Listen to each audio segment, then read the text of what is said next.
Sabemos que es interesante lo que se ha visto, pero quizás sea solamente el preludio de lo que van ustedes a ver.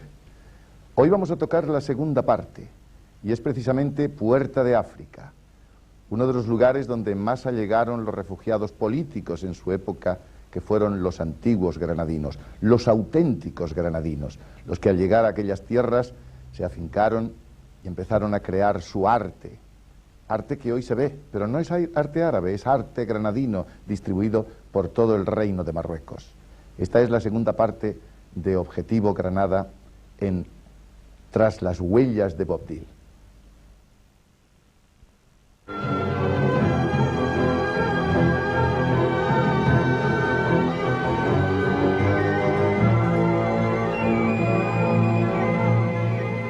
Tras siglos de asentamiento en la península, décadas de matanzas y refriegas, sublevaciones y espinosas tensiones políticas, los antiguos granadinos fueron expulsados sistemáticamente del reino de Granada.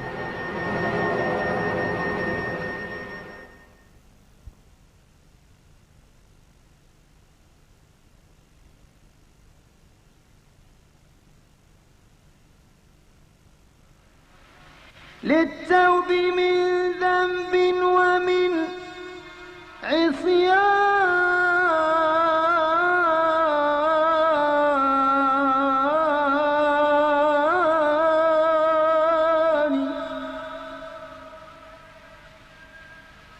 هذا خلاص النفس من أوصابها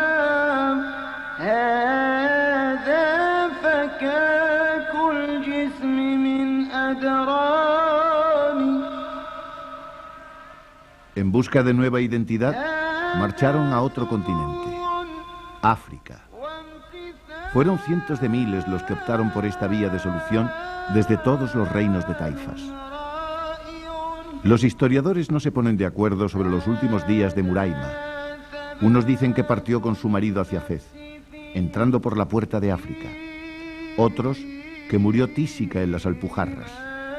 Lo que sí parece que es riguroso es que el rey chico llegó a Tánger vía Algeciras.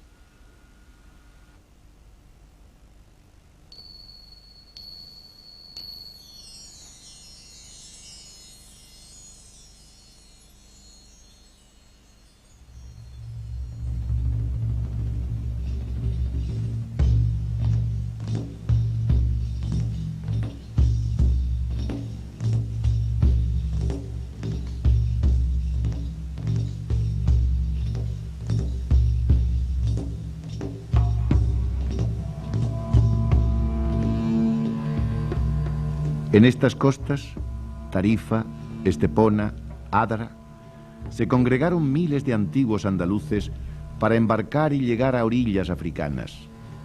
Marruecos, Túnez, Argelia, un largo y trágico éxodo de siglos. Bob Dylan compartió el destierro con miles de andaluces. Muchos granadinos se quedaron a la Puerta de África, Tánger.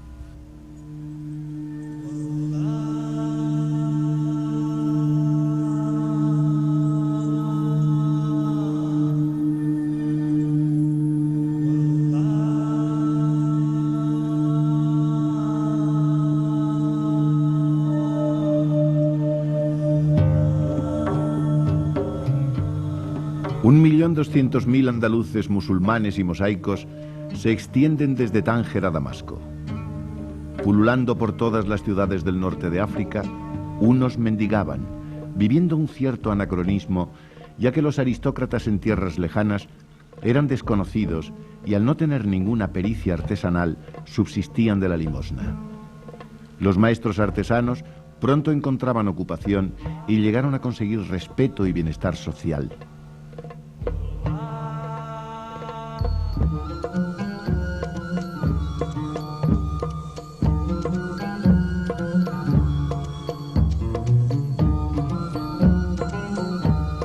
Pero hablemos de Tánger, de la puerta que sirvió de entrada para la mayoría de los exiliados.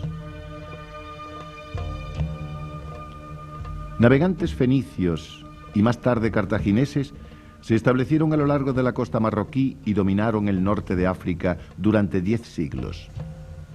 En Marruecos fundaron Lixus al norte del Arache y desde allí controlaban el comercio. Durante 2 siglos, Marruecos fue el mercado púnico del oro que procedía de Guinea.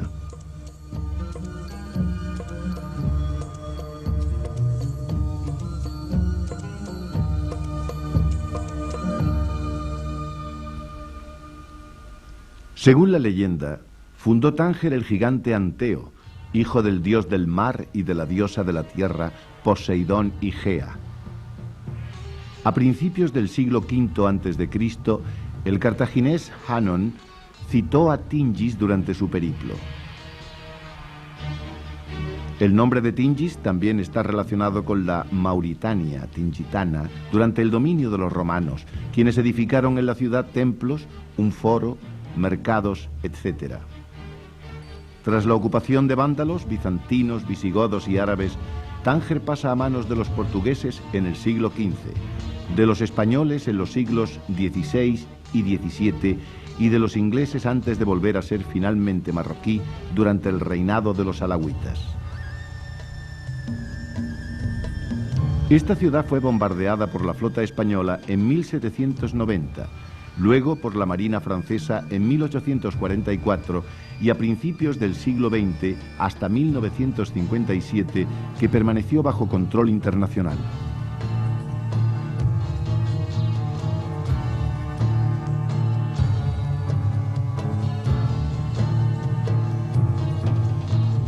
Vuelve a ser definitivamente marroquí con la independencia del país.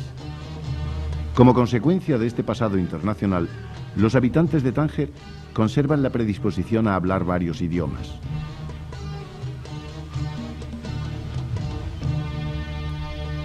Después de volver a ser marroquí, Tánger ha vivido un periodo de decadencia que ha suscitado una cierta amargura en sus habitantes, acostumbrados al esplendor del período precedente. Quizá con el tránsito de los inmigrantes y de los turistas, junto al proyecto de que la ciudad vuelva a tener el estatuto de zona franca, Tánger recuperará su prosperidad.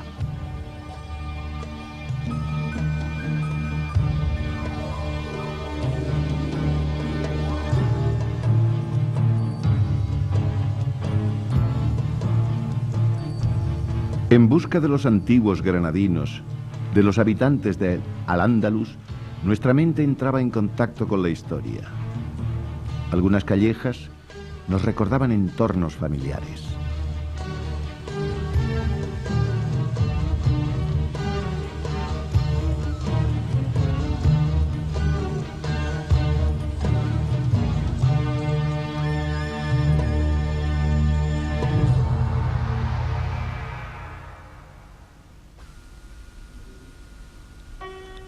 Los andaluces llegaron a tierras africanas derrotados.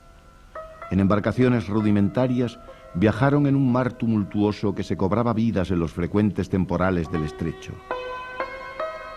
Imaginamos su nostalgia, su tristeza salobre y helada ante un mundo desconocido y distante para la época.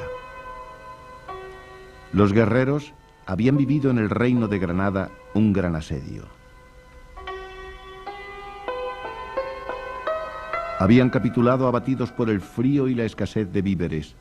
Atrás quedaba una inmensa población musulmana en todo el territorio, en calidad de tributarios o mudéjares y a merced de una nueva estructuración política, social y económica, regulada por unas capitulaciones que, en teoría, salvo contadísimos casos, podría haber hecho posible la existencia de una sociedad dual y con unas inmejorables condiciones de integración. Pero la alteración progresiva del espíritu y de la letra de estas capitulaciones, acordadas entre los vencedores y los vencidos en la fase final de la conquista del reino, fue, que duda cabe, un hecho institucional irreversible que truncó la posibilidad de una nueva sociedad basada en el respeto, en la tolerancia y en la coexistencia pacífica. La violación sistemática de las cláusulas suscritas abrió el camino a procesos de emigración ininterrumpidos, a vergonzantes humillaciones y quebrantos, al derrumbamiento de las instituciones, a pactos comprometidos e interesados, en suma, a la marginación, a la postergación y a la represión de unas creencias y prácticas religiosas que habrían de llevar a la persecución y expulsión de los últimos herederos del Islam en España.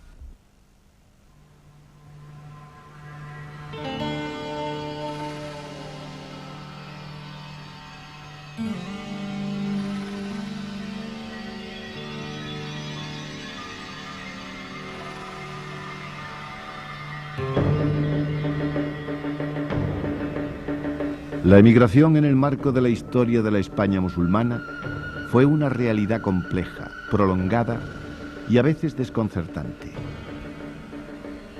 Compleja porque múltiples y variadas fueron las razones últimas, políticas, militares, socioeconómicas, jurídicas y culturales, las que incitaron u obligaron a una gran masa de musulmanes a trasladarse de una a otra ciudad, de una región a otra o de un estado a otro, con la esperanza de encontrar un futuro mejor y más estable que el que ofrecía el Al-Ándalus.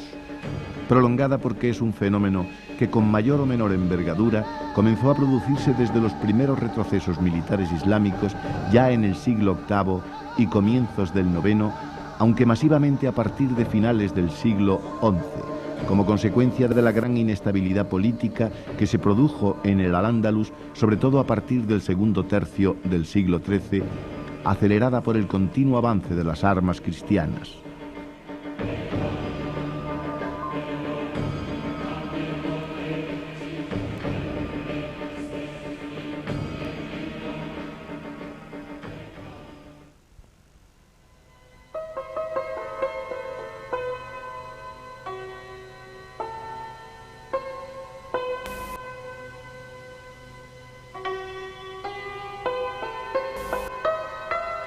Resulta muy difícil cuantificar la emigración andalusí al Magreb durante los años finales del siglo XV, tanto la que se efectuó de forma gratuita como la de aquellos que se vieron obligados a pagar derechos de tránsito desde el período de la guerra antes de la definitiva capitulación de la capital a octubre de 1493, fecha de partida de Boabdil.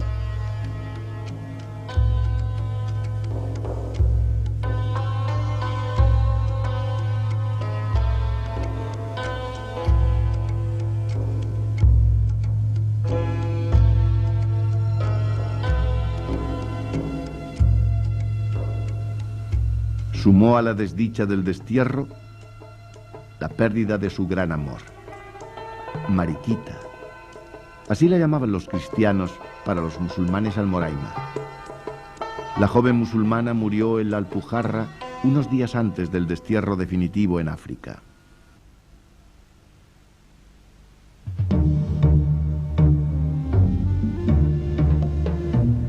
Fue enterrada en Mondújar, en el cementerio de los Reyes Nazaritas. En el otoño de 1493, Boabdil sale de España acompañado de su madre Aixa, de sus hijos Ahmad y Yusef y de algunos amigos y criados.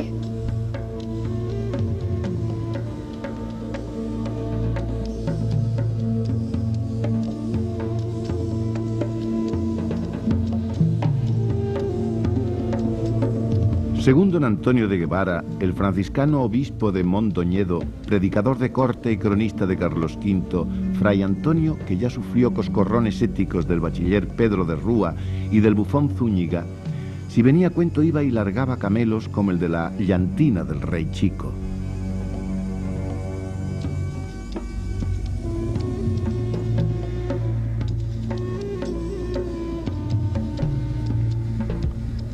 En sus epístolas familiares de 1539, dirigidas a García de la Vega, asegura que encontró a un viejo morisco que acompañó a la corte granadina en su camino hasta el destierro en las Alpujarras y que al llegar al lugar que hoy se conoce como el Suspiro del Moro, desde el que se divisa por última vez la capital nazarita, se produjo el hecho que relata de esta manera.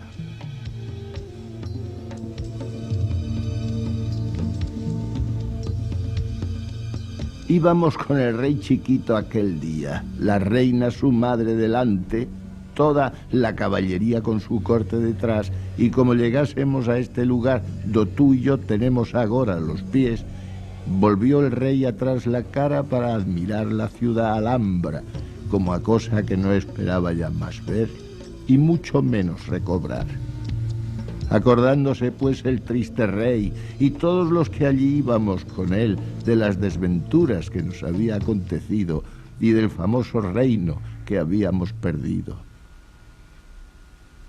Entonces tornámonos todos a llorar y aún nuestras barbas todos a mesar, pidiendo a Alá misericordia y aún la muerte, que nos quitase la vida, como a la madre del rey que iba, dejasen delante que tanto el rey como todos los caballeros estaban todos parados y llorando el Alhambra y ciudad que habíamos perdido, dio un palo a la yegua que llevaba y dijo estas palabras: justa cosa es que el rey y los caballeros lloren como mujeres, pues no pelearon como soldados.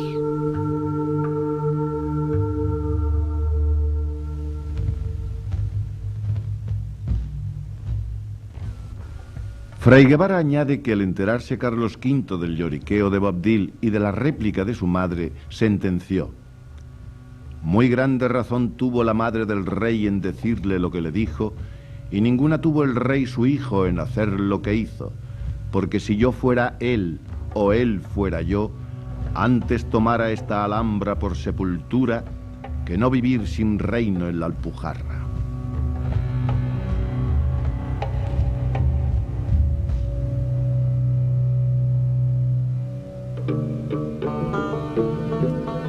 Cuando ya fue completa en Granada la tranquilidad, el monarca cristiano otorgó permiso para pasar el mar, para lo cual puso en la costa las oportunas naves. Los que habían decidido hacer la travesía empezaron a vender su hacienda, fincas y casas. Algunos vendían su huerta, su tierra de labor, carmen o campo, por un precio inferior al valor de los frutos, siendo los compradores bien los musulmanes que habían optado por quedar como mudéjares o bien los mismos cristianos.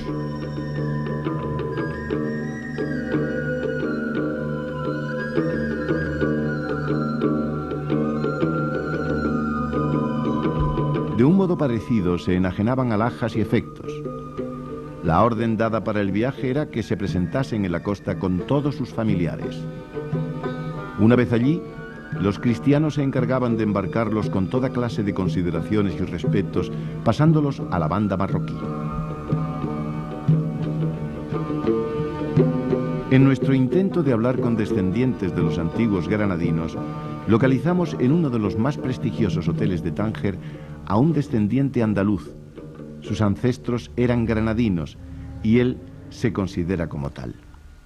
Sí, lo que me han contado mis bisabuelos y mis abuelos, y también yo tenía un jefe conserje que es muy antiguo, es una persona que tiene una gran historia y muy conocido en toda España, que se llamaba el señor Hadides, que ha muerto este señor hace 3 años, y este señor que ha trabajado en este hotel a partir de 1933, y ese señor conocía muchas gentes antiguas y también me estaba contando muchas cosas de la historia de Granada, y cuando también, como me han contado también mis bisabuelos y abuelos, porque yo también tengo uno de mis bisabuelos que también era un señor profesor del Corán y ha venido a Sila con su pequeña familia. Y entonces me estaban contando de la época de cuando salieron de Granada. Y entonces en esa época han venido grupos detrás grupos. Yo creo que lo que yo tengo en memoria, de lo que le han contado. Me han contado, el primer grupo salió alrededor de 1415 o 20. Ha habido el primer grupo que se escaparon, o bien que se salieron o que se fueron de Granada, y cuando entraron aquí, hay unos que entraron del puerto de Tánger, hay otros también que entraron por el puerto de Ceuta, que en Ceuta creo que existe ahí todavía Sidi Mbarak, que es muy conocido en Ceuta. Él no estaba, pero los bisabuelos de Sidi Mbarak es un señor santo, también uno de las familiares antiguas de Granada, de aquella época que salieron de Granada. Entonces, los bisabuelos de Sidi Mbarak se alojaron en Ceuta. Hay otros que también pasaron de Ceuta o bien entraron de Asila. También Asila tiene un pequeño puerto pesquero. También hay algunos porque venían en pequeños barcos y entonces entraron a Asila. Hay algunos que se quedaron en Asila, como mis bisabuelos que se quedaron en Asila. Y hay otros... Se está hablando de cerca de 20 generaciones, claro. Exactamente. Y hay otros que también tenían familiares en Meknes, y también en Fez. Y también si me ha acordado alguien que me ha contado, también hay una parte que se ha ido a Marrakech. Y también una pequeña parte a Rabat. Estas ciudades son muy antiguas en Marruecos y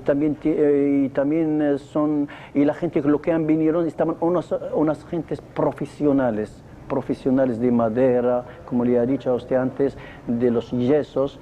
Y también cuando entraron a Marruecos, el mismo trabajo lo que estaban haciendo ahí en Granada, en Andalucía, también entonces empezaron a elaborarlo en Marruecos cuando entraron en estos pueblecitos. ¿Por qué decimos árabe? Le voy a decir por qué. Porque en aquella época, en Granada, y vamos a hablar solamente de Granada, en Granada ha habido una mezcla. No digo una mezcla solamente de los marroquíes. Ha habido los árabes de Siria, de Bagdad, de Irak, de Jordania, de Egipto, de Marruecos, de Mauritania, de Argelia, de Tunisia. Ha habido ahí una mezcla de los árabes, porque en aquella época se llamaba los árabes de Andalucía. ¿Me entiende usted? Exacto. Y entonces, si hay una mezcla, la artesanía en aquella época, si yo, un chaval pequeño, por ejemplo, me voy a trabajar con este señor que es uno de Siria, por ejemplo, y aprendo la profesión, y lo hago. Entonces se llama una profesión árabe, pero a la marroquí. Sí. No se ha quedado a la siria, porque es un marroquí lo que lo ha aprendido, él lo que lo hace. Esta es la razón cuando hablamos con una fama que yo soy un artesano de Granada. Exacto, sí. Porque es mi pueblo, porque yo he nacido en Granada, por ejemplo. Aquí mismo, ahora si visitar algunos palacios, no hablo de los palacios de los reyes, son otras cosas, pero voy a hablar con los palacios pequeños que lo tenemos. Hay gente, por ejemplo, si yo soy un rico y digo, oye, me vas a hacer la forma de la forma del Palacio de Granada, a la granadina, por ejemplo. Entonces, si ese señor lo sabe o lo conoce, está bien. Si no lo conoce, lo cojo conmigo, lo pongo en el barco y cojo mi coche y lo llevo hasta Granada y digo, pues esta forma es lo que quiero, porque cada uno tiene un gusto y además si es de ese pueblo.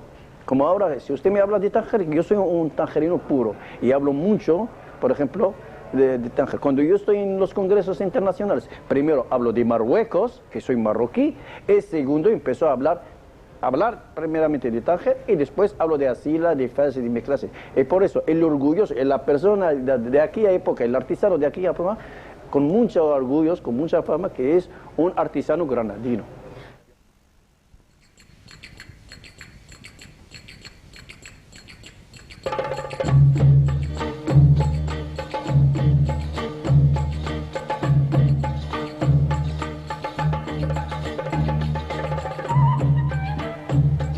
El Hotel Minsa fue construido a principios de este siglo.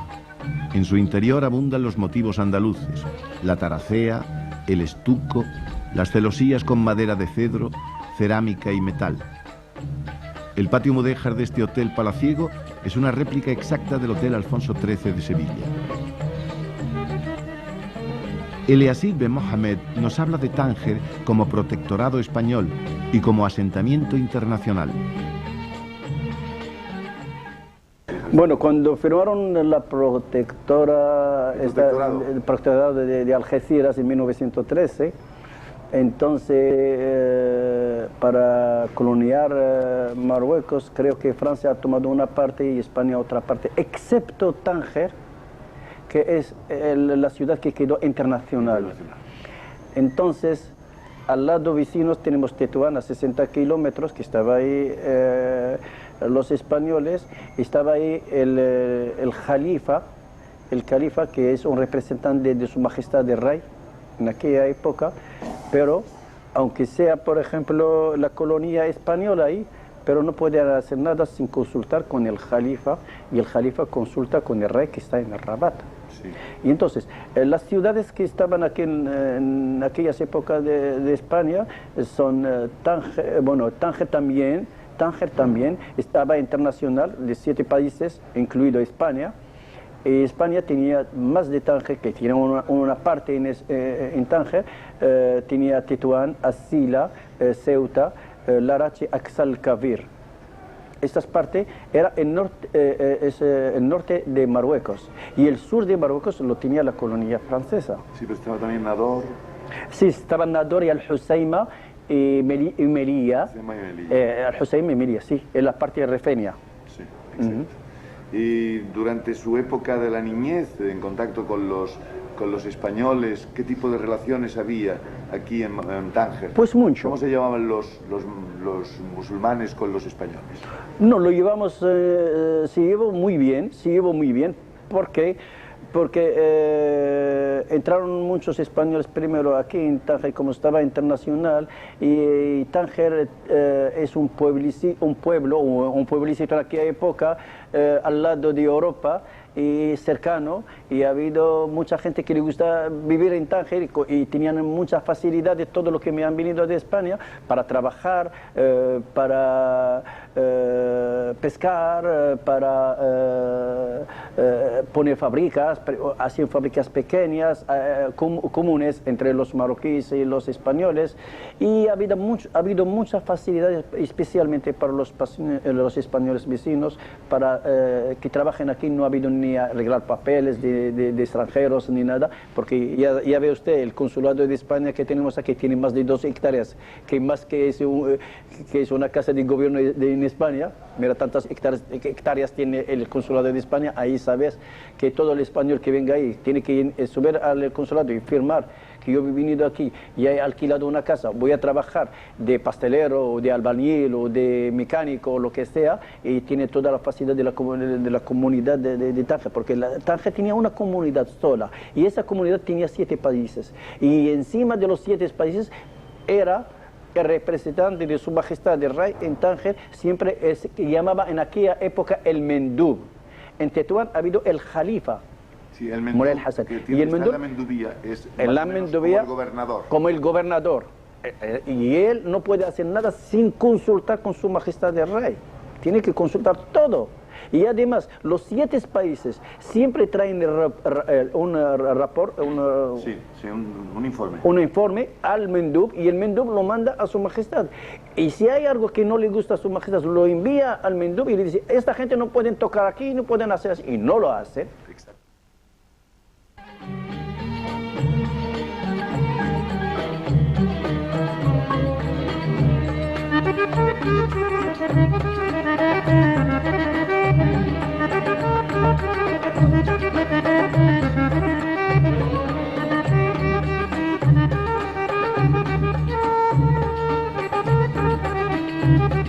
Con una maniobra internacional conjunta, junto a la presión diplomática sobre Marruecos y la penetración de hecho desde el este y el oeste, los franceses imponen su protectorado en 1912. En vísperas del año 1914, una expedición de unos 60.000 hombres ocupó las llanuras, las mesetas y ciudades marroquíes. Tras la muerte de Mohamed Zayani, disminuyó el bloqueo del Atlas Medio. Fue necesaria una coalición de grandes fuerzas para vencer la valiente resistencia del Rif. Las últimas bases de resistencia marroquí capitularon en 1934. Durante la época del reinado de Moulay Slimane, Tánger es la única ciudad donde pueden residir los diplomáticos acreditados por la corte del sultán. Naturalmente se trata de una precaución, dado que en ese periodo Marruecos es un país hacia el cual están dirigidas las miras expansionistas europeas.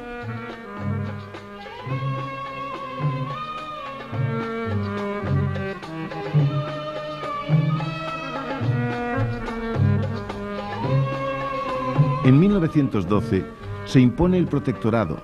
Tánger y el área circundante se convierten en zonas internacionales regidas por un estatuto en 1923.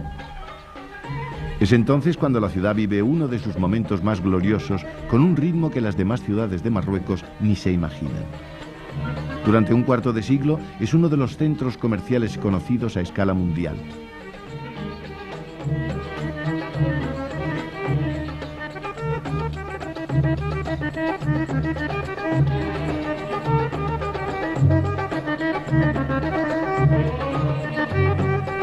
Al ser Puerto Franco, se convierte en un llamamiento para los inversionistas de todo el mundo. Se establece en la ciudad una colonia europea numerosa a la cual no pertenecen solo los comerciantes, los banqueros y los emprendedores industriales. Prospera el contrabando, tanto que la ciudad es transformada en la capital de las ganancias rápidas y de los placeres fáciles, según la definió Michel Rousset.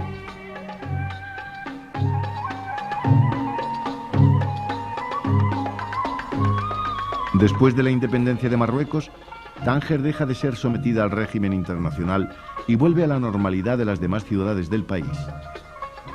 Sin embargo, permanecen los signos de su patrimonio histórico, al cual se unen las características de su posición geográfica.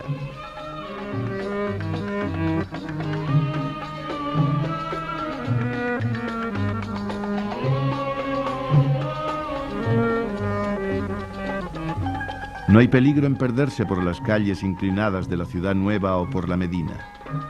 En Tánger reina una atmósfera entre exótica y cosmopolita. Los activos habitantes de la ciudad pululan por doquier, manteniendo esta población un ritmo de feria en las horas de comercio que son prácticamente todas. Tánger ha llevado siempre todo tipo de toponimias. El pequeño Nueva York, Puerta de África, Esposa del Norte, Ciudad Alta, Esposa del Estrecho, Perla del Norte, atributos que subrayan su riqueza turística.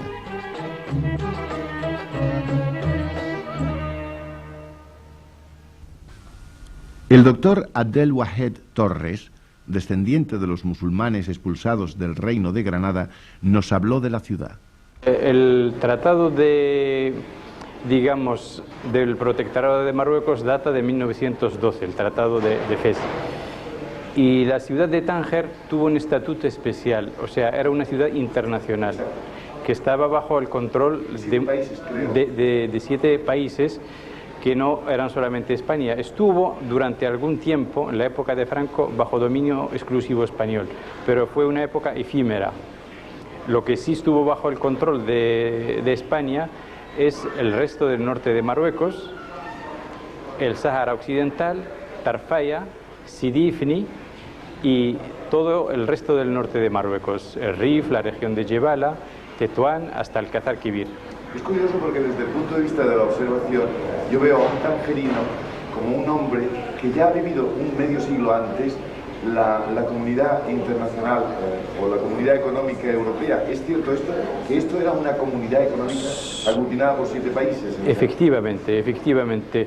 Digamos que Tánger ha sido siempre, incluso antes de la época internacional, una ciudad cosmopolita. Entonces siempre se ha vivido en comunidad en esta ciudad y ha habido una convivencia muy equilibrada entre las razas, las religiones, incluso entre las diferentes nacionalidades. El tangerino de por sí es muy tolerante y muy abierto a todo lo que es extranjero. Yo leí, parece ser que incluso convivían como vecinos un musulmán, un judío y un cristiano en el mismo barrio. Y cuando había una fiesta religiosa que correspondía a cada una de estas creencias, los unos iban a casa de los otros y participaban perfectamente, ¿cierto? Está usted en lo cierto, y yo le diré más. Ha habido en los barrios humildes, en la Medina, gente que ha convivido en la misma casa, teniendo un patio común. Sin problemas. Sin problemas. Y esto ha perdurado muchos años después de la independencia de Marruecos, en el 56. A nosotros nos consta que existe una recíproca amistad entre Marruecos y España. Y por lo que leemos en la prensa, ¿usted cree que el problema que está surgiendo por el tema de la pesca puede aumentar una crispación o un camino espinoso de relaciones? Y yo creo que no, es un problema pasajero que se debe solucionar en interés de las dos partes. Se tienen que conservar los intereses marroquíes, se tienen que conservar los intereses españoles, y yo creo que es una falsa alarma, que todo volverá a la normalidad después de que se haya firmado un acuerdo de pesca en el que salga ganando tanto Andalucía, que son mayormente los pescadores de Andalucía que pescan en los caladeros marroquíes, como Marruecos, que también tiene derecho a disfrutar de esa fauna para desarrollar su país. ¿Se atrevería usted a responder a esta pregunta sobre la soberanía que nos consta de Ceuta y Melilla? ¿Diría usted algo sobre ello? Pues yo diría que sobre Ceuta y Melilla tenemos los marroquíes y los españoles que reflexionar. Tenemos que reflexionar para encontrar una solución, porque eso es un problema que existe. Y yo creo que España es el único país de la Comunidad Europea que conserva, y pongámoslo, digamos, entre paréntesis, colonias en el mundo, que en este caso es en el norte de Marruecos. ¿Cuál es la característica, para terminar, la característica más que exprese más la identidad de Tánger? ¿Qué inclinación, qué religión, lo que identifica perfectamente a Tánger? Bueno, lo que identifica a Tánger primero es la religión musulmana. Es una ciudad 100% musulmana, pero abierta sobre todas las civilizaciones, abierta sobre todas las religiones y abierta a aceptar el progreso.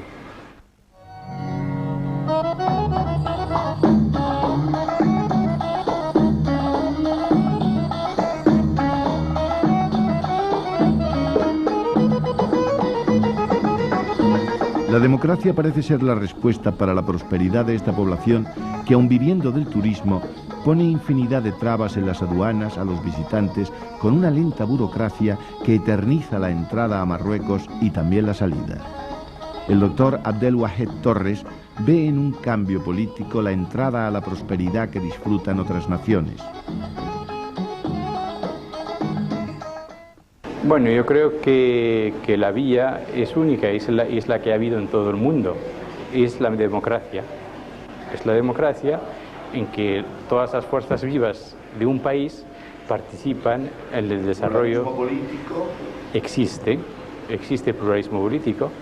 Tenemos partidos políticos de diferentes tendencias, de derecha, de izquierda, pero se tiene que cristalizar más la democracia. ¿Ve usted esa democracia a pocos años vista? La veo en sus albores. Yo creo que en los años venideros tendremos una democracia real y verdadera.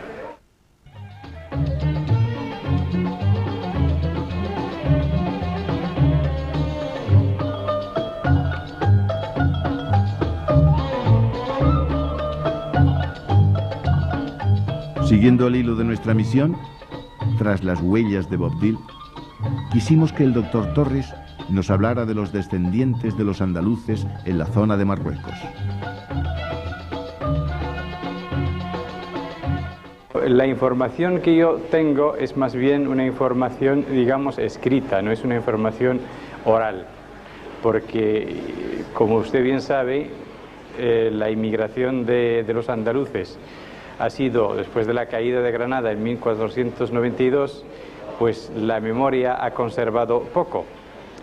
De lo que yo sé, la mayoría de los andaluces que emigraron de Andalucía hacia Marruecos se instalaron en las ciudades costeras de Tetuán, Tánger, Salé, Rabat y luego ya más para adentro, que ya no es una ciudad costera, la ciudad de Fez. Y la mayoría de estos andaluces han conservado los apellidos tal como suenan actualmente en España. Tiene usted el ejemplo del apellido mío, el ejemplo del apellido de Vargas, que decimos en Marruecos Vargas.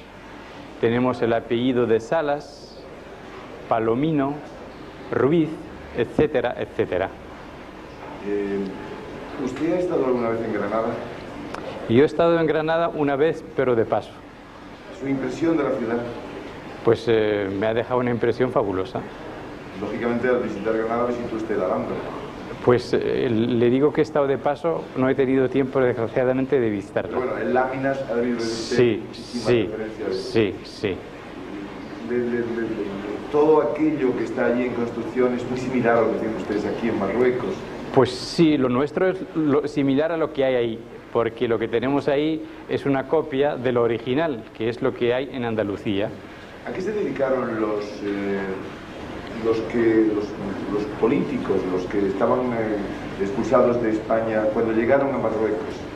Pues según tengo entendido yo, la mayoría se dedicaron al comercio, a la artesanía y a la agricultura. Y una minoría se dedicó a la política y fueron consejeros de las dinastías marroquíes. Usted habla un castellano moderno. En el caso de los sefardíes, parece que siguen utilizando, por generaciones se ha ido, por lo menos reservando nuestro castellano del siglo XV, del siglo XVI. ¿Ustedes lo han perdido? Sí, completamente lo hemos perdido. Yo el castellano que hablo es un castellano que he aprendido como puede haberlo aprendido cualquier español actualmente. O sea, no es una herencia, es un aprendizaje. Exacto, sí. En eso estamos de acuerdo. Su familia toda absolutamente es de Marruecos, su esposa, sus hijos. Mi hija, mi mujer es marroquí, mis hijos por supuesto marroquíes, pero tengo familiares españoles. ¿Tiene usted familia española? Tengo un hermano casado con una española. O sea que de alguna manera se han emparentado usted con Sí, personas de España. sí. Dígame, ¿qué cree usted que hicieron en el momento de llegar? No tuvieron absolutamente ningún conflicto político, le acogieron con benevolencia a los granadinos cuando llegaron a Marruecos. Sí, creo que no ha habido ningún conflicto porque el flujo entre Andalucía y Marruecos ha sido permanente durante los 8 siglos y muchas dinastías marroquíes han reinado de manera indirecta en Andalucía antes de los reinos de Taifa. Entonces las relaciones eran relativamente buenas, con algunos momentos de tensión, pero eran relaciones buenas. Entonces los andalucíes que vinieron de Andalucía hacia Marruecos fueron bien recibidos porque son gente que la gente de Marruecos consideraba que han sido personas, digamos que han sido desprovistas de sus bienes, de sus tierras y echadas a lo inseguro, a lo desconocido. Entonces hay una especie de solidaridad, primero una solidaridad humana y segundo una solidaridad religiosa, porque no olvidemos que son musulmanes y en este país se ha profesado desde los albores de la historia el Islam. El gran visir Lisandín el Hatib pues tiene escritos sobre la historia de Andalucía. También supongo que habrá referencias en los pregolómenos de Ibn Khaldún, pero no puedo precisarle porque mis conocimientos son limitados en este aspecto. Doctor Torres, me han dicho, espero que usted me lo confirme, que incluso en algunas ocasiones cuando el señor que llama al rezo en las mezquitas da algunas frases del Corán, en algunas de ellas se canta la tristeza de la pérdida de Granada. ¿Es cierto esto? No, en absoluto. No es cierto. En absoluto. Es una referencia romántica, que era muy bonito, pero sí, no es. Es simplemente un llamamiento al rezo en nombre de Allah y en nombre del profeta. ¿Tuvieron dificultades aquellos andaluces cuando vinieron a Marruecos en adaptarse a las costumbres de la gente de aquí? Supongo que sí, porque en nivel cultural, en nivel económico, digamos, desde el punto de vista civilización, el andalusí que llegó a Marruecos era netamente superior al marroquí. Eran aristócratas, la mayoría. Quizás. Sí. Y la primera generación que nació aquí después del éxodo ya se adaptaría con muchísima más facilidad en cuanto al idioma y todo esto. Supongo que sí, porque como ocurre en la inmigración actual, yo creo que es la tercera generación la que se adapta mejor. Sí. La segunda generación es siempre conflictiva y ya la tercera es la que se adapta mejor. Supongo que en esa época habrá pasado lo mismo.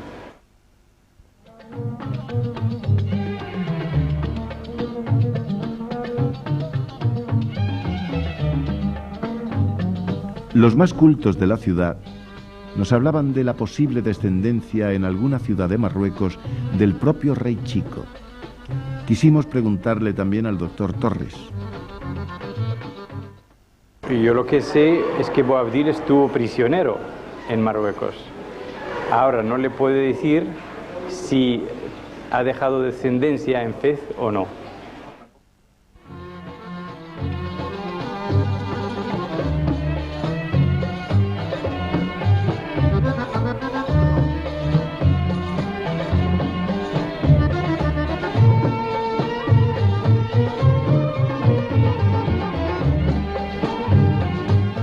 Decidimos con más ahínco que nunca ir tras las huellas de Boabdil.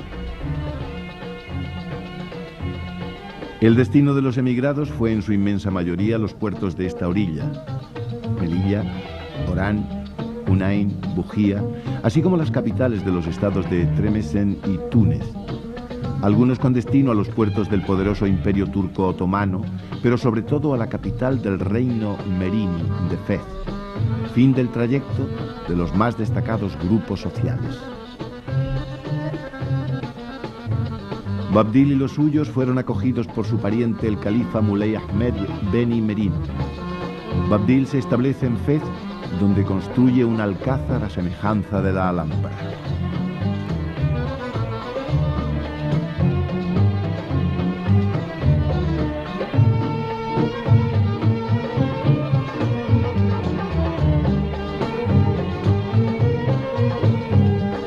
Emprendimos la ardua tarea de buscar por calles y plazas a descendientes de granadinos.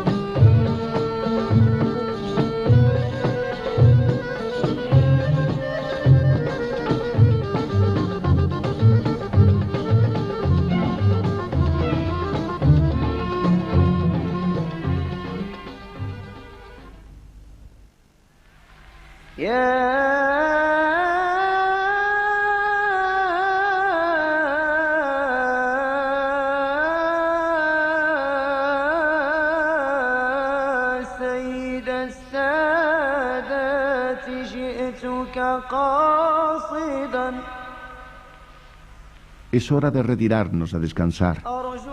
Tenemos un laberíntico mosaico que recorrer sin poder evitar el gozoso disfrute de tanta historia vertida entre muros y gentes. La llamada del muecín a estas horas de la tarde es una letanía nostálgica que nos recuerda un glorioso pasado, un pasado que no han olvidado los descendientes de aquellos granadinos que un día fueron expulsados de su tierra por la intolerancia y el político deseo de homogeneidad que no deja de ser una mutación natural en donde se aglutina la decadencia. De generación en generación, desde hace más de 20, los descendientes de los granadinos y de los pequeños reinos de taifas van pasándose las llaves de las casas que en su día pertenecieron a los genuinos propietarios de estos portales. La idea de que aquello era una borrasca, cuando fueron expulsados, llenó de esperanza a los primeros emigrados, y así, generación tras generación, esperan el día del retorno, sin que el paso de los siglos haya disipado el sueño. De la libertad, de la tormenta.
Nos despedimos de todos ustedes prometiéndoles que seguimos tras las huellas de Bob Dylan, y eso lo veremos en el próximo episodio, el próximo domingo.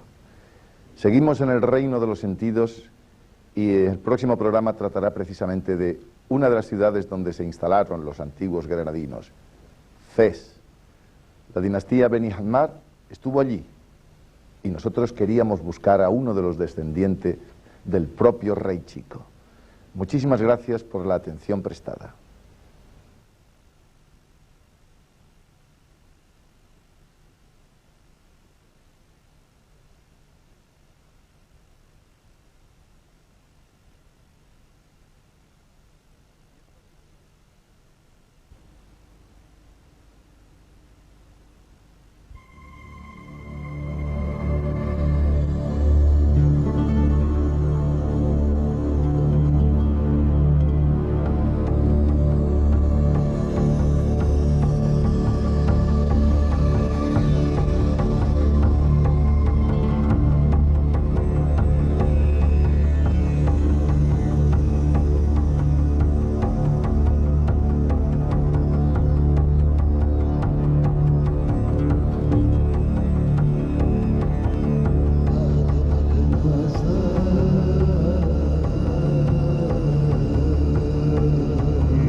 En el episodio que van ustedes a ver a continuación es donde de verdad estamos en el interior del imperio de los sentidos, como turísticamente se llama Marruecos.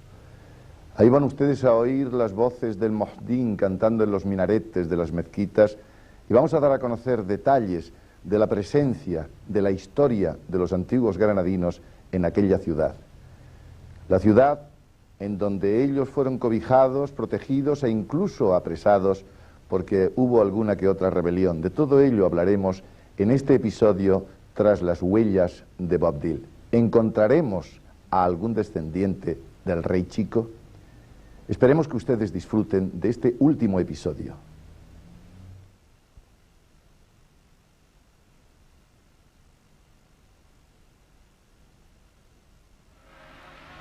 للتوب من ذنب ومن عصيان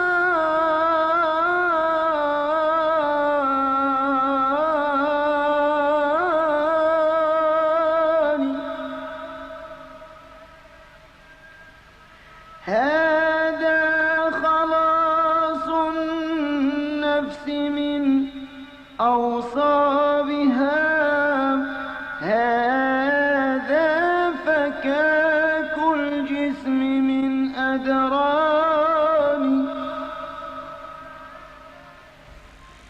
Morirás joven, Moraima. Te llevará el otoño alpujarreño con la muerte anidada en tus pulmones. Te enterrarán en Mondújar. Te quedarás en tierras granadinas para siempre.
Tu cuerpo quedará sepultado eternamente bajo pinares y castaños.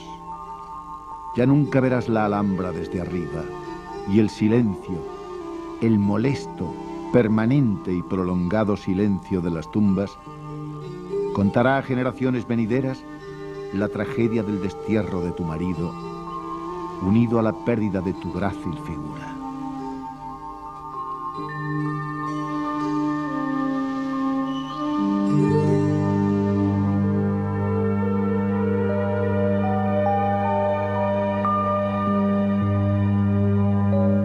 El viento seguirá espantando durante siglos las sombras que se ciñeron en tu reino. El sufrimiento del rey chico anidaría en su corazón hasta su muerte. Al perderte días antes de su partida definitiva de Granada hacia el mundo incierto del destierro.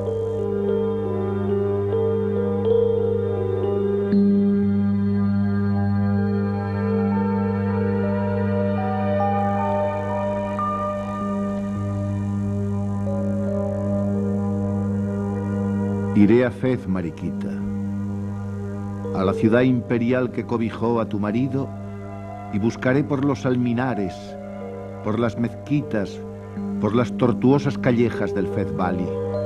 Cruzaré todas las Babs en busca de los descendientes de tu dinastía y prometo estrechar la mano que acarició tu tumba, respetada por los que construyeron sobre ella una iglesia cristiana. Le daré la mano al último descendiente de Mohamed Abu Abdallah, Boabdil.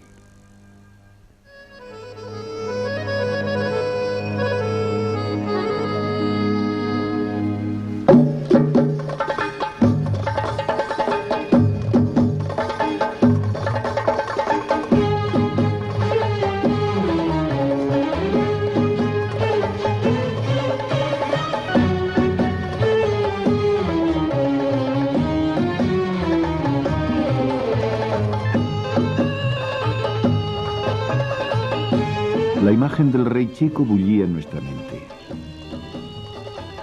Sabíamos que en la ciudad de Fez fue acogido por su pariente el califa Muley Hamed el Beni Merim. Construyó en esta ciudad un alcázar a semejanza de la Alhambra. A la edad de 63 años, el último rey de Granada muere en las orillas del Wad al-Ahawit, defendiendo a su pariente el califa en la lucha contra los hermanos Jarife, aspirantes al trono de Fez.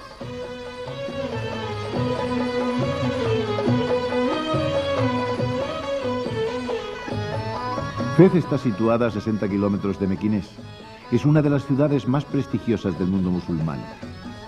Desde hace siglos se muestra al visitante como un centro cultural y religioso. Es el crisol de los valores de la civilización del Magreb. Es la más antigua de las ciudades imperiales y la capital de la primera dinastía árabe de este país.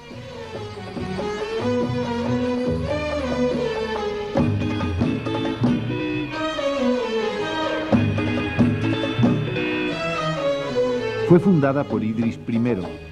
Bajo su reinado fue solamente una pequeña ciudad bereber a la orilla derecha del Wadi Fez, asentada en el actual barrio de los andaluces.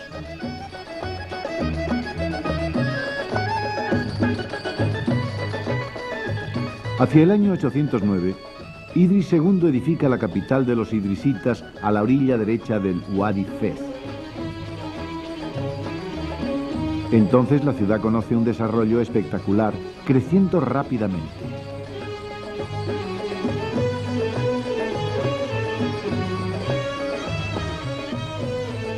Los refugiados de Kairouan, Tunisia, se instalan allí mientras que los andaluces expulsados de su tierra pueblan la orilla en la cual Idris I había edificado Medinet Fez.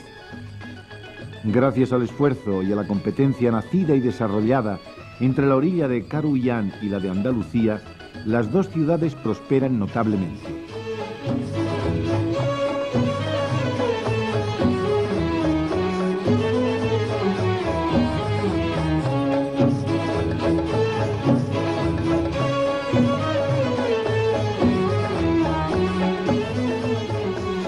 Fez se convierte entonces en el centro cultural y religioso de Marruecos.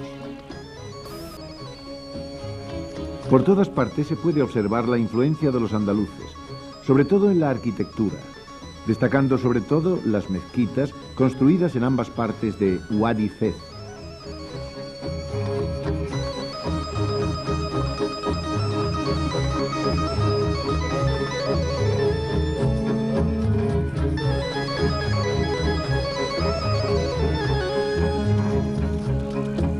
Los almohades y los almorávides eligieron Marrakech como capital de su dinastía, pero consagraron a Fez una atención especial.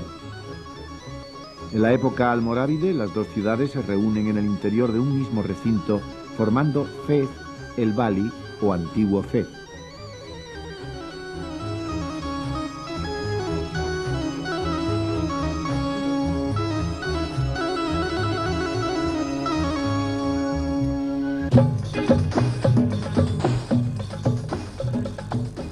El reino de los almohades constituye un período de lujo para la ciudad. El florecimiento y esplendor cultural y religioso de la ciudad se amplía y se produce una gran prosperidad económica.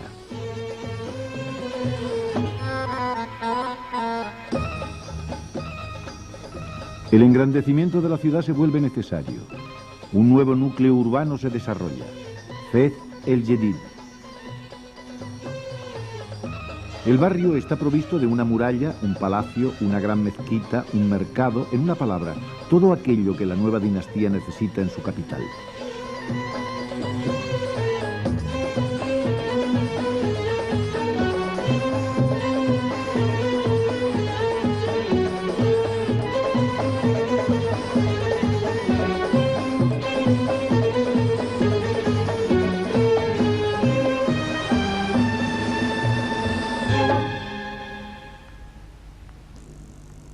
Fez el Bali, o el antiguo Fez, no es olvidada. Su embellecimiento y su restauración se inician. Bellísimas medersas, o madrazas, se edifican en ella.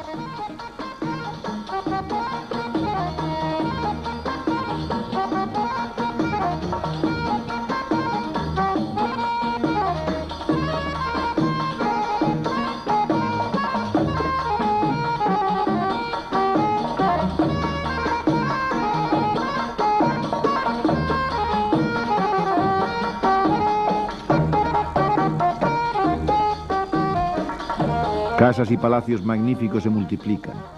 El mármol y la cerámica esmaltada se convierte en el elemento decorativo dominante.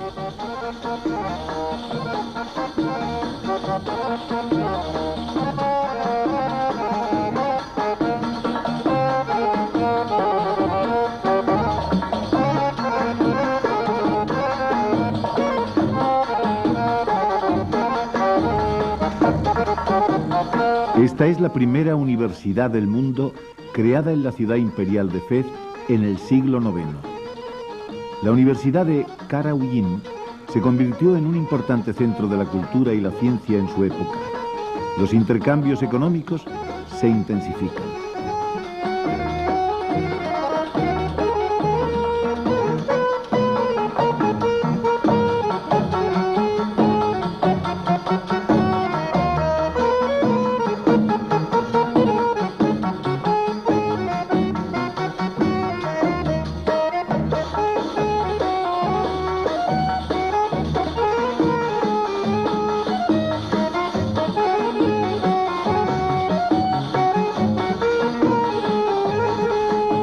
Fez entró con el fin de los merinidas en un período de declive. Los saharianos se apoderan de ella en 1554, pero dan su preferencia a Marrakech, donde establecen su capital.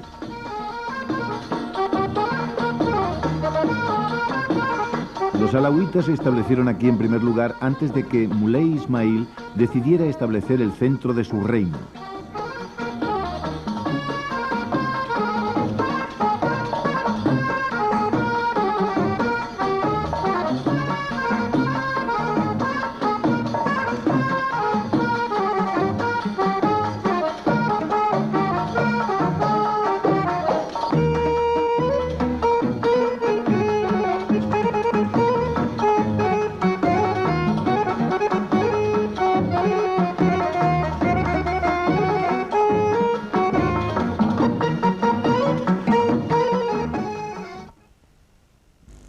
Durante 2 siglos, Fez es prácticamente marginada. el sultán alawita Muley Abdellah comienza su desarrollo.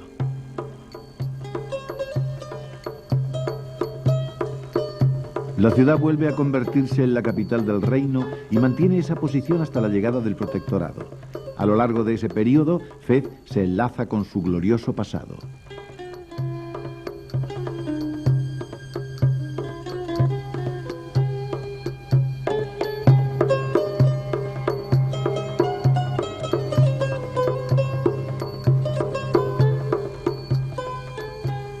Desde principios del siglo XX, una nueva ciudad nace progresivamente. Su aparición es al sur de Fez el Bali y Fez el Hadid, la ciudad moderna.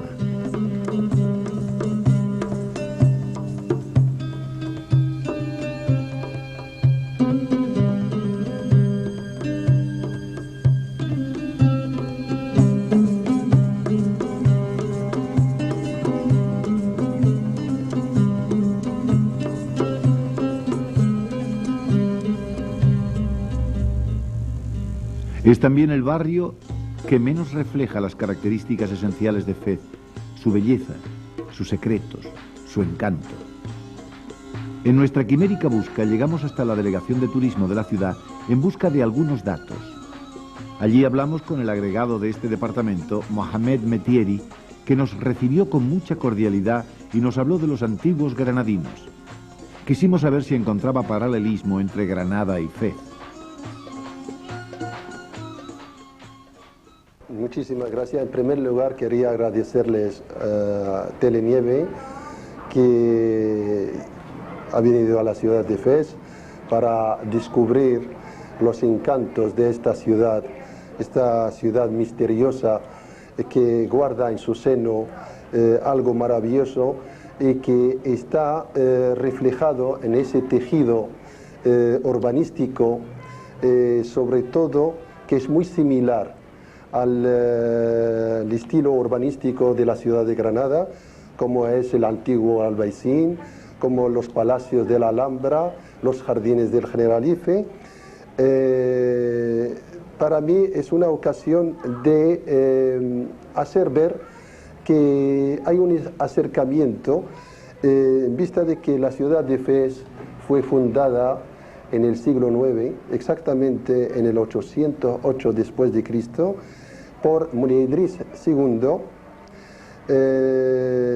el cual, cuando llegó a la edad de 11 años a sentarse sobre el trono de Marruecos, pensó de que este país necesitaba una capital muy organizada, una ciudad que contenga todos los factores que le hacen ver una ciudad moderna, una ciudad civilizada, para dirigir este país de la manera más adecuada. Ya que me ha preguntado cuál es la similitud que hay entre Granada y Fez, pues ya por el siglo, entre el siglo XIV y el siglo XV, Granada fue auxiliada por los reyes de Marruecos, que entonces era la dinastía de los Merínides, y a los Merínides les permitió importar todo ese arte arquitectónico que vieron en Granada y enfocaron ese arte y quisieron que fuera realizado en la ciudad de Fez. Entonces, la ciudad de Fez, en la época de los Merínides, es cuando conoce un apogeo cultural, artístico, cuando se edifican las medersas para los estudiantes, para darle alojamiento a los estudiantes, y al mismo tiempo se daban clases y algunas disciplinas en estas medersas. Al mismo tiempo también se interesaron por la edificación de hospitales, de organizar la vida social dentro de la Medina de Fez, como la organización de los zocos, la organización de toda esa industria artesanal que estaba plantada, y hicieron también para evolucionar el sistema del comercio, el sistema de la industria en la ciudad de Fez. Sus palabras nos entusiasmaban y quisimos abundar en preguntas. Queríamos saber qué había oído de los antiguos granadinos. La historia relata de que la mayoría de los expulsados, especialmente de Granada, tenemos un ejemplo, el más indicado es la acogida del último rey de Granada en la ciudad de Fez. Fue muy bien acogido por la dinastía de los Merínides. Él se alojó en la ciudad de Fez y, según algunos historiadores, relatan de que está enterrado en la ciudad de Fez. No sabemos exactamente el lugar, digamos, el cementerio sí, pero cuál es su tumba y eso, desgraciadamente no la conocemos. Y aparte de eso también hay un célebre sabio que fue ministro con la dinastía de los Bani los Nazaritas de Granada, y posteriormente también fue ministro aquí en la ciudad de Fez con la dinastía de los Merínides. Yo no sé exactamente con qué rey de la dinastía, pero sé que entre el siglo XIV y el siglo XV se llama Lisend Din Ibn al-Khatib, nacido en Loja. Este fue un señor que dio la descripción de la ciudad de Granada, el primero que hizo el plano de la ciudad de Granada. Y el tiempo que estuvo en la ciudad de Fez, tuvo la ocasión de pasar por la Qarawiyyin, estudió la Qarawiyyin y también dio clases en la Qarawiyyin. Y afortunadamente hay un mausoleo que indica la tumba de Lisand Din Ibn al-Khatib. Pero esa tumba es en homenaje a ese señor, porque fue un gran sabio, y que nosotros aquí hay unos libros, hay un libro que se llama El ministro de dos ministerios, perdón, que era ministro en Granada y posteriormente fue ministro en Fez. La exhaustiva labor que están llevando a cabo en Andalucía los promotores del legado andalusí parece ser que es desconocida en Fez. Pues realmente yo he oído hablar del legado andalusí, pero una información desgraciadamente no sabemos lo que se está realizando en este. No recibimos información. No hemos recibido ninguna información. Desgraciadamente no le puedo aportar. Sé que se ha ido algunos grupos de la ciudad de Fez, como grupos musicales, algunos artesanos de Fez que han estado en la ciudad, en Jaén, creo en alguna ciudad de Andalucía, y creo que posteriormente se van a ir a Granada, a Sevilla, a Córdoba, pero ¿qué es el legado andalusí? Realmente no sabemos lo que es.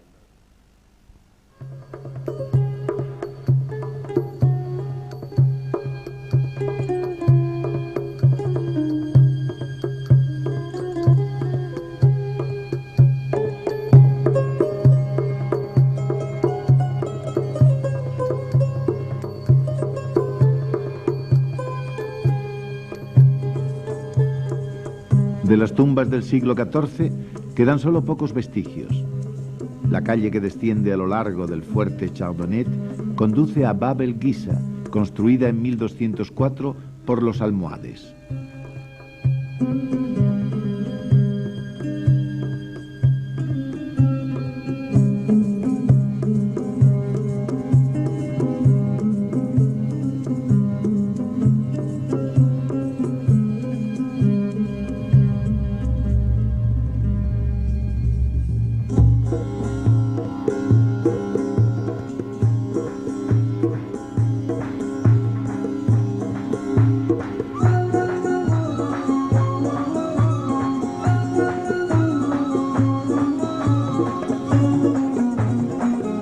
cerca encontramos el Fondak El Hiyud, antiguo barrio de los judíos, sustituido en el siglo XVIII por el Mellah de Fez El Jedid.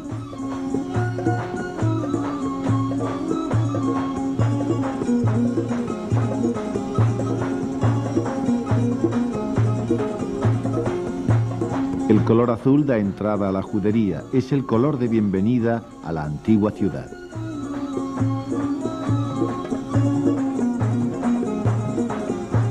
El verde para los musulmanes, como para nosotros, es el color de la esperanza. Dedicamos la mañana a recoger un vivo testimonio de las calles y actividades de una población que dedica las primeras horas del día al mercado.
Por la tarde asistimos puntual a la cita que teníamos con un antiguo granadino.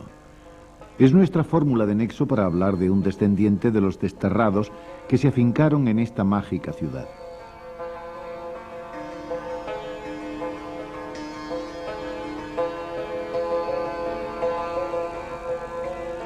Este ejemplar manuscrito es un libro elaborado por el abuelo del señor Abadi. Está confeccionado con pan de oro y tintas vegetales, una obra de arte. El señor Abadi es un hombre cuyos rasgos podrían ser confundidos por un empleado de banca de cualquier lugar de Granada. Es sencillo y nos habló de sus antepasados, los granadinos. Cuando fueron expulsados mis antepasados de Granada, llegaron a Marruecos porque ya eran musulmanes. Se integraron en un país donde fueron muy bien acogidos. Nunca he oído ni a mi abuelo ni a mi padre quejarse del trato que tuvieron mis antepasados al integrarse en la sociedad marroquí. Somos una familia de intelectuales. El único oficio que mis bisabuelos, abuelos, mi padre y yo mismo hemos tenido ha sido el de saber.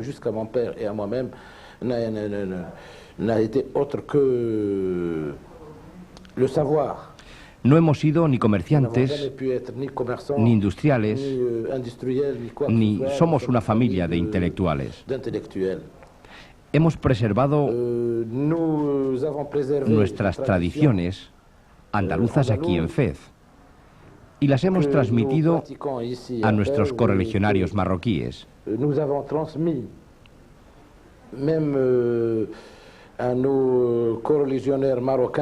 Les hemos enseñado nuestra forma de vida y la gastronomía andaluza es muy conocida, así como la poesía andaluza también. Savoir-vivre, parce que vous savez qu'en Andalousie, la gastronomie andalouse est connue, la poésie andalouse, c'est pareil. Hemos podido transmitir todo esto, la artesanía, todas las actividades de la vida cotidiana, y hemos podido enseñárselo a la gente que nos ha aceptado y nos han recibido como si siempre hubiéramos convivido con ellos. Nous avons pu les transmettre aux gens qui nous ont acceptés ici au Maroc et qui nous ont reçus comme si nous étions, comme si nous avions toujours vécu avec eux.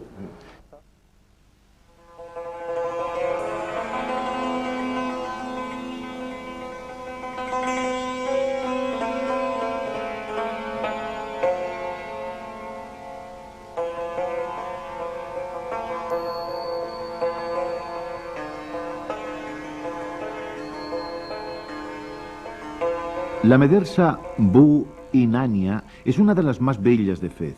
Construida entre 1350 y 1335 por el sultán merinida Abu Inan, estaba destinada a servir como escuela y como lugar de oración.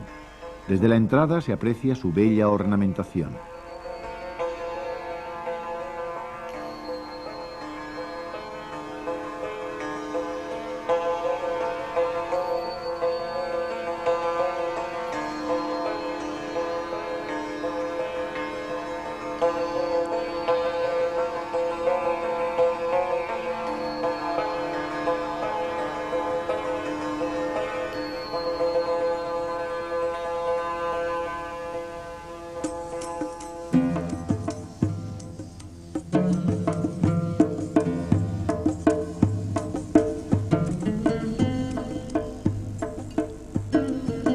La calle de Gran Talaa es la auténtica médula espinal de Fez el Bali. Une la Medersa Inania con la Medersa de los Atarines. Al paso se presenta una sucesión de monumentos y de curiosidades.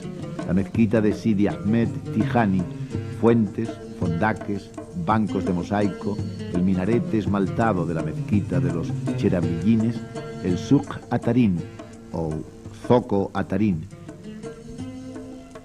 Los musulmanes aprendieron de los bereberes a construir las calles estrechas para evitar el agobio de los calores estivales. Recorrimos calles, plazas, laberintos, en busca del descendiente de Bobdil y preguntando a todo el mundo por Omar Beni Ahmar.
Nos dirigimos al barrio de Curtidores. Según nos informó un guía esporádico que quiso sacar algunos dirhams.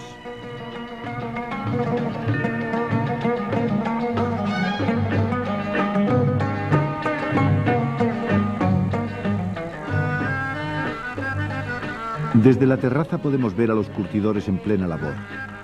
El Wadi Fez suministra el agua necesaria para el trabajo de las pieles. Son pieles de cabra y cordero generalmente.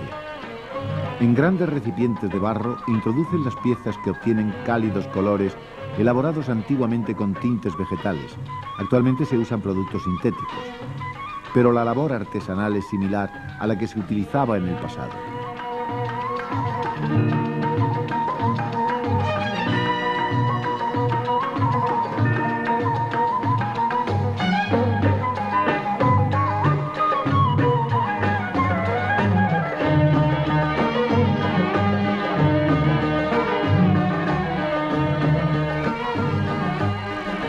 La persona que estábamos buscando no era aquel curtidor que tenía una familia numerosa y sus padres y abuelos eran campesinos y oriundos de Túnez.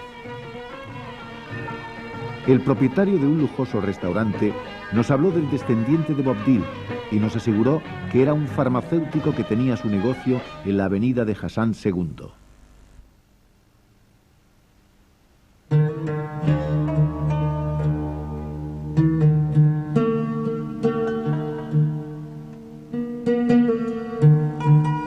Omar Ben Ahmar no estaba en aquel momento. Conseguimos hablar por teléfono con él y le citamos al día siguiente en el Hotel Volubilis.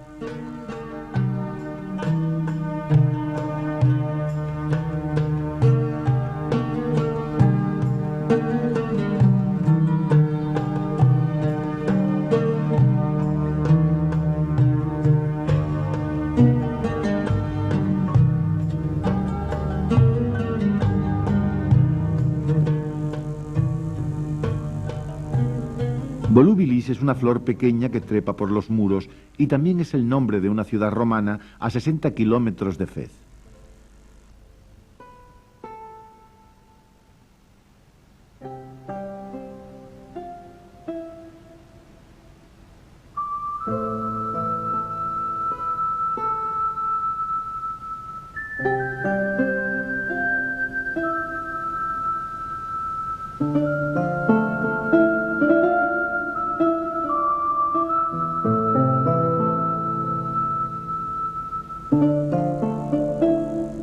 Volubilis fue una antigua residencia de los procuradores romanos. Fue una ciudad importante de la Mauritania tingitana y evoca la historia antigua del país. Los restos de la muralla, las termas, el foro y la basílica son testimonio del brillante pasado de la ciudad. Las ruinas de almazaras, tinas y silos para cereales nos confirman que durante aquella época se cultivaban normalmente trigo, olivos y vid.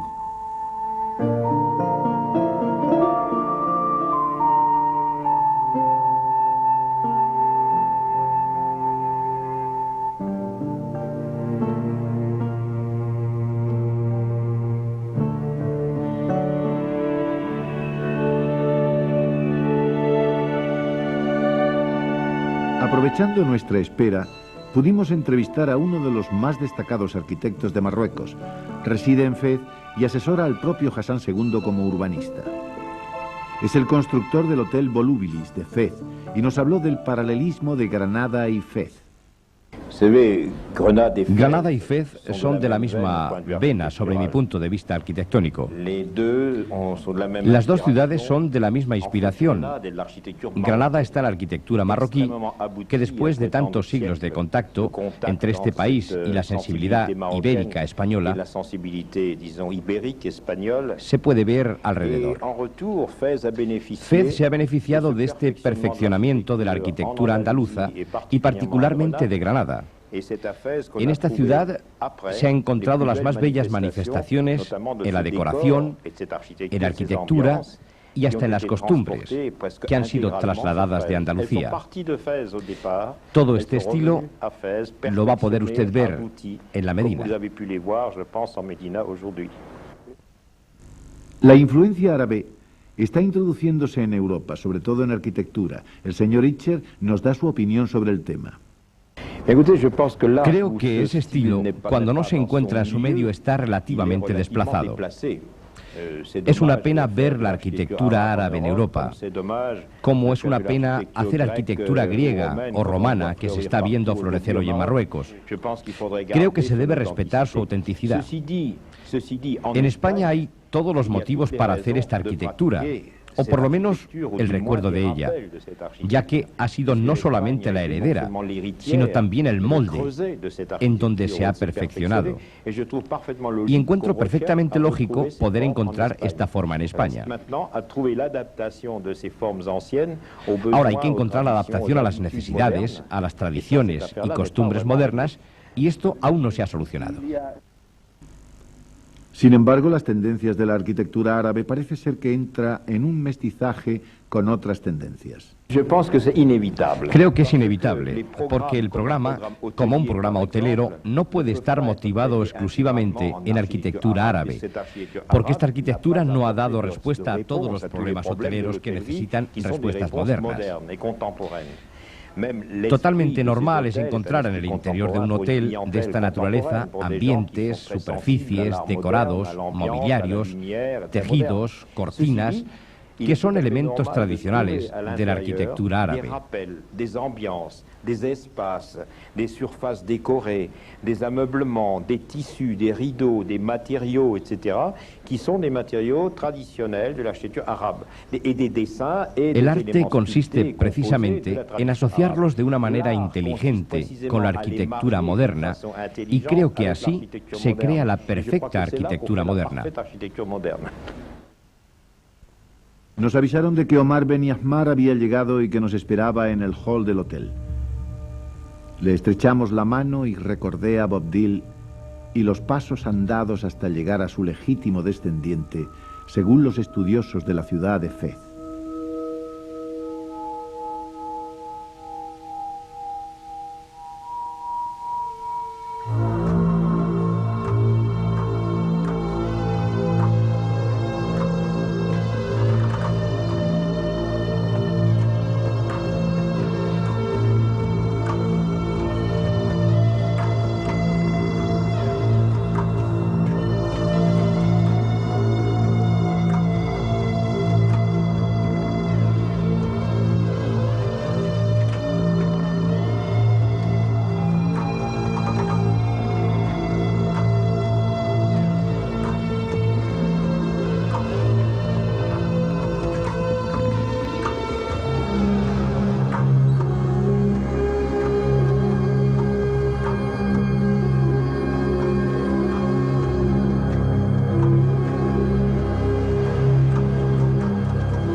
Omar es un hombre de pequeña estatura, de finos modales y exquisito acento francés.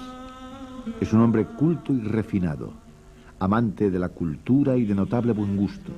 Nos habló de su trabajo. Soy farmacéutico, biólogo, establecido en Fez hace 16 años. Estoy casado y tengo 2 hijos.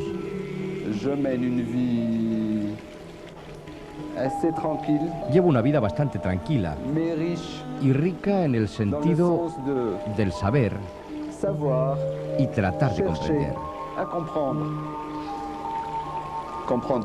Comprender la historia de mis antepasados y a través de ellos, de esa huella musulmana, de esta raza que era tan rica en Andalucía, que me maravilla a cada paso. Je garde de très bons souvenirs de cette Espagne que je revois à chaque occasion. Quisimos saber su impresión sobre Granada, que ya había visitado. Esa paz, deambulando por Granada, el enigma de esa colina, de sus escondrijos,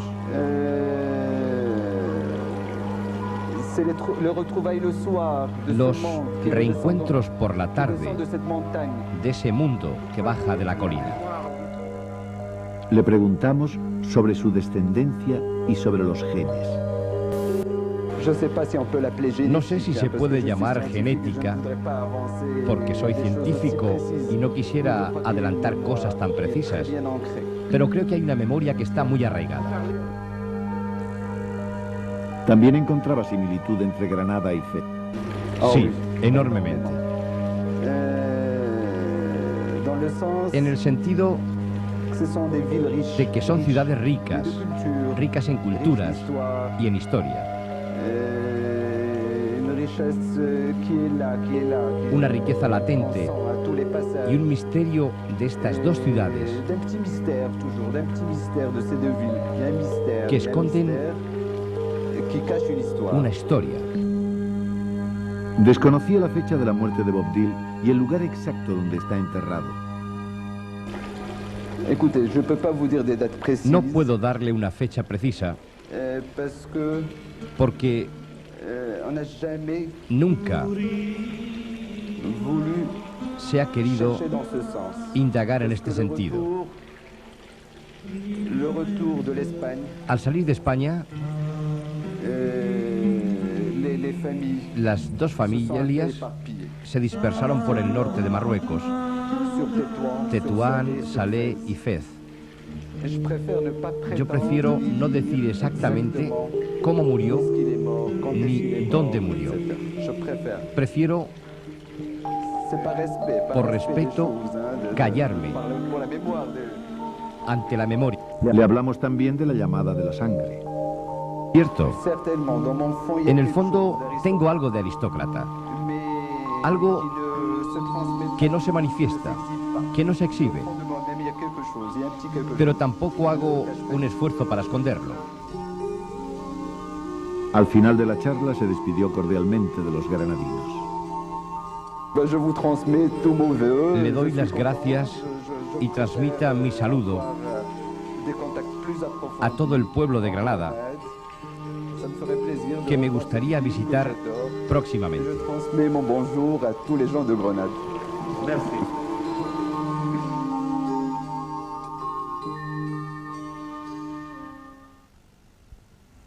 Nos despedimos amigablemente del descendiente del último rey moro de Granada y marchamos hacia la Medina.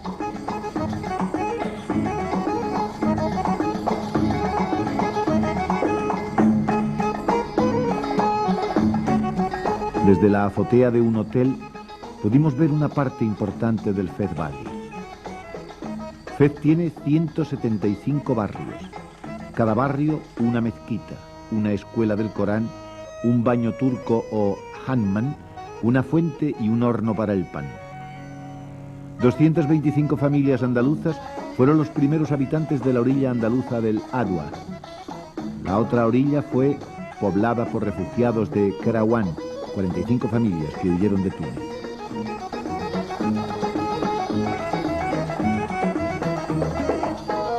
Mezquita de los andaluces, junto al hotel, y la de Kairouan se perfilaban en el horizonte de la Medina y el canto de un muezín se deslizaba como una letanía melosa y doliente por el cielo musulmán.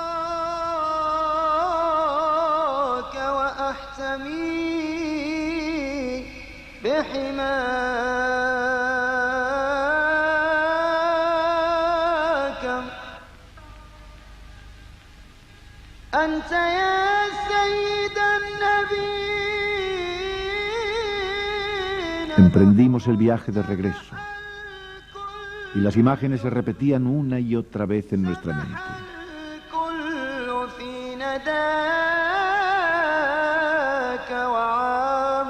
Siglos y siglos de historia y la piedra silenciosa para hacernos pensar en la vida de Boabdil y su familia. Unos granadinos despojados de sus tierras, de sus alcázares, de su dignidad, que encontraron hospitalidad en otro continente en tiempos difíciles.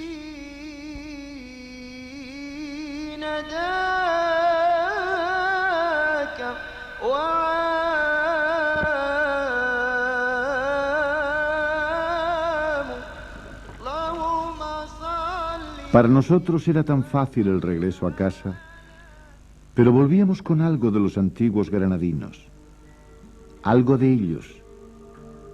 Y por ellos hemos traído a nuestra tierra, a la tierra de ellos, un puñado de tierra del cementerio de Fez que disimuladamente tiré a las puertas de la Alhambra de Granada.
Y esto ha sido todo. ¿Sí, amigos? Solo resta agradecer esa atención que sabemos nos han dispensado, agradecer a nuestros cámaras también, yo personalmente, la labor tan exhaustiva y el cansancio tan grande que hemos pasado durante el rodaje de estos 3 episodios, y prometerles que nosotros mantendremos la misma línea, en el mismo listón de esfuerzo para todos ustedes, amigos de Granada.